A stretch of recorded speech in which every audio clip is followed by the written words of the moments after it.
From years of anxiety to warrior and mentor, Bradley Robinson created the Anxiety Project to help you end your anxiety naturally.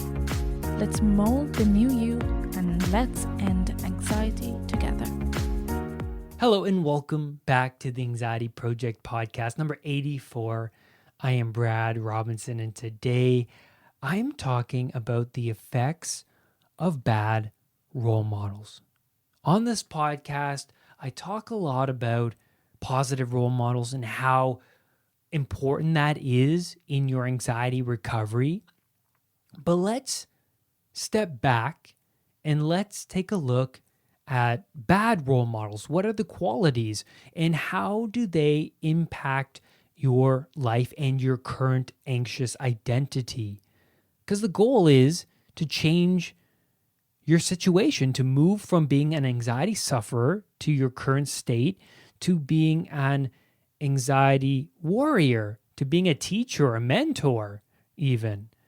And so let's talk about how the people you hang around daily can really impact your anxious identity. Even if you're watching vloggers on YouTube or looking up to certain musicians or emulating after certain actors, this impacts you, right? Have you ever heard of the saying, you are who you hang around?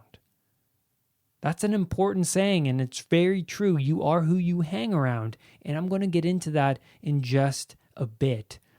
So I thought the best way to tackle this podcast is to talk about my experience with a former best friend of mine. And for the sake of this podcast, I'm going to refer to him as Ryan. I'm not going to refer to him by his real name. I'm not going to go by his real name. I'm going to talk about him with the name Ryan. Okay, so I met Ryan when I was 17. Now, I was out of high school and we bonded. I met him through a mutual friend and we bonded. We had the same kind of energy, electric energy that we kind of fed off of each other. We wanted to explore. We wanted to do exciting things. We wanted to, break some rules because I was a little rebellious, as all boys tend to be, right? So he really impacted my life because I've known him for over 10 years. And he was around in the most important parts of my life, right? Because I'm after high school, going into college, and we are connecting together. Now, Ryan, his qualities were very negative in my life, but I had some of the same qualities, so we kind of fed these off of each other. He was a jokester. He swore. He was a liar. He has an addictive personality. He was loud. He had a I don't care personality, and he avoided all and any responsibilities. Now, he was the right fit for me going through that rebellious phase. We fed off of that energy. So time went on. Now I'm in college and we remained really close. So unconsciously, for me, I had trouble spending time with him in public places. I always spent time with him, but unconsciously, I was very troubled by our time together because of how loud he was in public, and he always drew attention to him and then myself. He would talk in movie theaters and I would just want to watch the movie, and he would talk and he just couldn't sit still. He had just way too much energy, and he was loud at the mall or wherever we were. He talked loudly. he wanted other people to hear him. It's like some sort of cry for attention, somewhat. I figured out over time, and he was always drawing this attention towards him. Now, it made me uncomfortable, but I went along with it because I just liked hanging out with him. I was so used to hanging out with him. It was just our routine, just to do things together, right?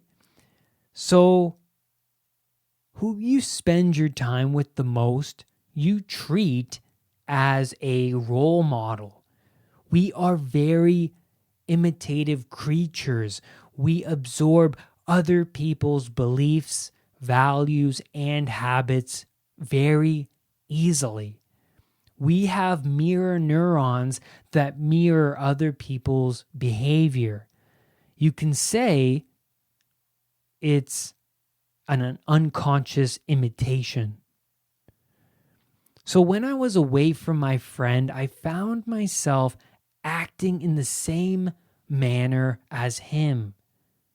His voice would occasionally be in my head. His jokes, his absurd, irrational thoughts, they were there in my mind. I was even acting out his mannerisms sometimes. After college, I began to avoid work. Now, this is a huge point in anyone's life if they're going to university, college. This is the transition period. This is where you are going into the workplace to pursue your dreams. This is what you've studied for. For me, I wanted to work in film. So I got into the film union under lighting. So I was an electric. And so the process is you call into work, make yourself available, and when there's a position opened, they will call you the night before and ask you to show up at a certain place. And so I would show up very anxious. I would be worried over whether I was going to do a good job or not. And I was afraid of failing. So I did the job, and then I would continuously avoid calling in because I didn't want to face that unknown. That was unknown territory that I haven't traversed yet, right? I need to grow. I was at the bottom of the totem pole. I need to move up. I need to grow. I was a fool, and in order to become the master, you have to become the fool first. So I didn't understand any of this. I was just anxious about going into work. I did want to confront those fears, my vulnerabilities. I wanted to avoid it like the plague. So I unconsciously made excuses not to phone into work. So I just hung around my friend and we just continued on doing what we do, smoke weed, watch movies, eat junk food, walk around town, hanging out, listening to music, all of these things. And this became more and more of a pattern in my life. Now, I wasn't able to grow out of my adolescent years for a long time. I felt the extreme resistance to change my ways, to take on the responsibilities of pursuing film work. And I was procrastinating, and I was practicing more and more sitting at home, going over to my friend's place, living that sort of recluse lifestyle. Most of the week, my friend and I would hang out, smoke weed, watch movies, joke around with each other, wander around the streets, and seek out destructive behavior like breaking into abandoned buildings, things like that. And I know that this is very common for young boys, And it's all not that bad. But the thing is that I was getting older and I was unconsciously fearful of taking on responsibilities. So the more I was avoiding working in the film job, the more I attached fear to that, right? Because the more you avoid something, the more you avoid that dragon, the more it grows and grows, right? And then it becomes so big that it's just hard to slay, right? Years went by. I was just living this Peter Pan lifestyle with my friend. And it was very concerning for me unconsciously, at an unconscious level. I was practicing this lifestyle with my friend for so long that it became my new normal, but unconsciously I was just getting more and more anxious. It felt like the weight of the world was slowly pressing down on me. Stepping away from it became so much more challenging. Now, what I mean by stepping away from it, I mean stepping out of that comfort zone, because that was my comfort zone. That was my pattern. That was my routine to hang out with him. So stepping out, going to a film job, it didn't feel right to me. I was hit with a lot of resistance. I was like, you know what? Why do this? Why face this dragon when I can just go and hang out and eat Cheetos and watch movies? Like, why? So I kept avoiding it unconsciously. I spent summers just at home, hanging out. I would phone into work here and there, maybe once every 2 weeks, something crazy like that. And I would just feel safe living that kind of Peter Pan lifestyle. So I developed a coping mindset.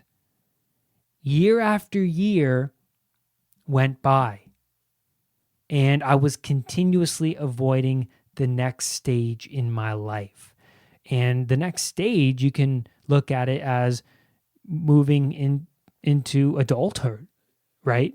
Being an adult, taking on responsibilities, having a steady income, and getting a place of your own to be more independent.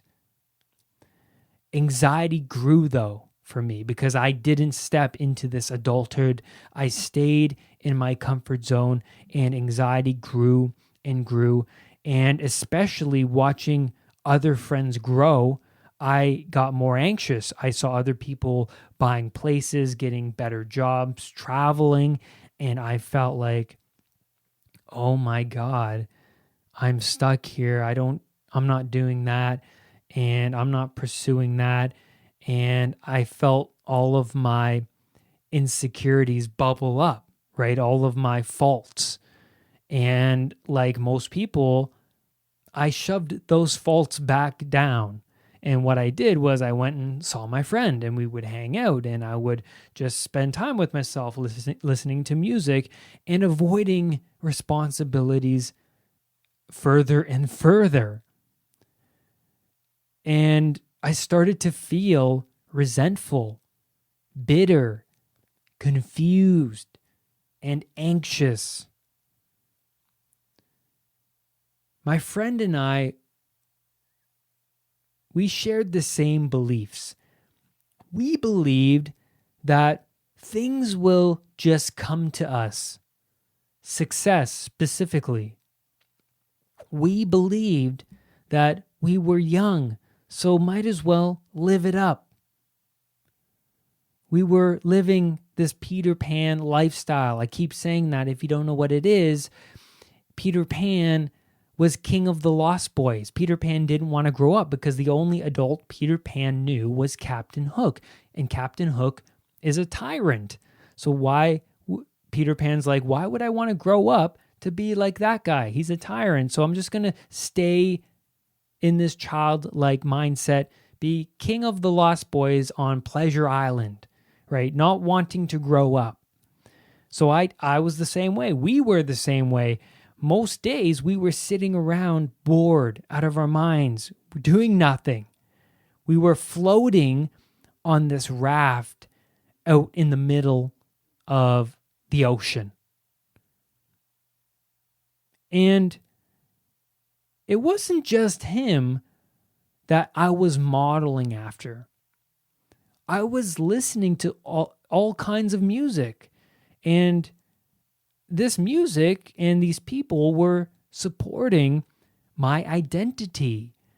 I was looking up to artists like Kurt Cobain, Bob Dylan, wanting to look and act like them. Not necessarily their music, but their personality, their persona, their identity, this, recluse, nomadic lifestyle was so interesting to me.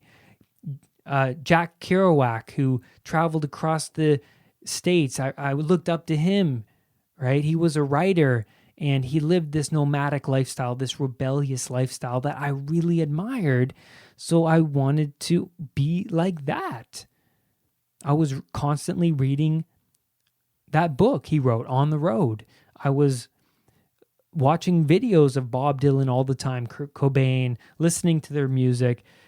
And this left me to be even more anxious because I had no order in my life and no meaning, right? These people weren't helpful to me in that sense. I needed order. I needed structure. I needed some meaning. And this was not giving me any meaning nor goals. Not even goals. I didn't have any goals because we need goals. We need some sort of aim. And when we figure out that aim, we can then strive towards it, and then positive emotions come. Because positive emotions only come when we're accomplishing something, when we're moving towards an aim. That's when our positive emotions come about. So my bad habits, my lifestyle caught up with me. I got older and older, more confused, and then I reached rock bottom. It was only when I reached rock bottom I began to shift my narrow perspective. Going through the recovery process, I discovered how much the people you regularly hang around have a massive influence over your life. You are who you hang around. That also applies to the people you look up to, whether it's musicians, artists, writers, actors, or vloggers on YouTube. I realized in my own recovery that I needed to sacrifice the role models that were only supporting my anxious identity. That was Ryan. He was supporting my anxious identity. And I'm not blaming him because I had the same personality as him. We absorbed each other's personalities, right? But I knew I reached a point in my life when I hit rock bottom that I needed to change. I needed to shift who I was because I was so unhappy, deeply unhappy. So I shifted my music. I went to classical music. I began listening to self-help podcasts, specifically anxiety recovery podcasts, all the time. I surrounded myself with coaches, mentors every day. I started taking notes every day on what is anxiety, how to overcome anxiety, and how to set an aim, set a goal, and move towards that goal. I was listening to all sorts of self-help podcasts, any self-growth podcasts. I was subjecting myself to positive influencers every day. And I knew I had to sacrifice my old habits, my habits of listening to like Nirvana, listening to punk rock music. I sacrificed that music because I realized that I just need to change who I am. I was so deeply unhappy that I did whatever it took. I knew that I needed to shift my identity. I needed to become somebody new. And you have to pick your sacrifice. So with my friend, with Ryan, we grew apart. I knew I needed to end my relationship with him. And it hurt. It really did hurt because I was friends with him for 10 years, best friends, always hanging around with him. And it really hurt. I would avoid the thoughts of losing him as a friend because I couldn't imagine telling him how I really felt. But we grew apart. And when I changed, he remained in his identity. He remained the same, but I was changing. I was growing. I was taking on responsibilities. I was finding meaning in my life. I was improving my habits. I was improving my addictions. And I was overcoming them. And I was working hard on myself. So I spent a lot of time with myself, and I sacrificed our time together. And our identities grew apart. We were no longer interested in the same things. Our personalities grew apart, and so did our friendship. We just naturally grew apart. So today, I don't talk to him. It would be once in a blue moon, maybe a 10-minute, half an hour conversation on the phone. But we no longer hang around each other. Letting go of people or things that only negatively impact your life is a step, a big, big step towards healing and growth. It's a big sacrifice. What is your sacrifice? What are you going to sacrifice in your life in order to change, in order to grow? Now, my friend and I, we naturally drifted because when you shift your identity, you shift that connection between that person. So focus on yourself. When you change your internal world, then your external world will change. But in the end, with me and Ryan, I feel it was the best thing. It was the best thing. It needed to be done, and I knew it. I knew it in my heart. He was a bad role model. But that's okay. I made the necessary sacrifice in order to serve my higher self.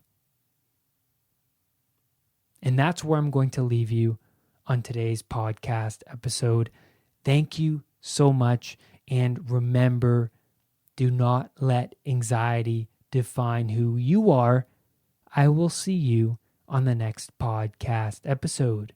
Bye for now. Brad's powerful anxiety recovery program is available at unpluganxiety.com. The Anxiety Project program is downloadable and puts the power of anxiety recovery in your own hands. What are you waiting for? Visit unpluganxiety.com for more details. Recovery starts now.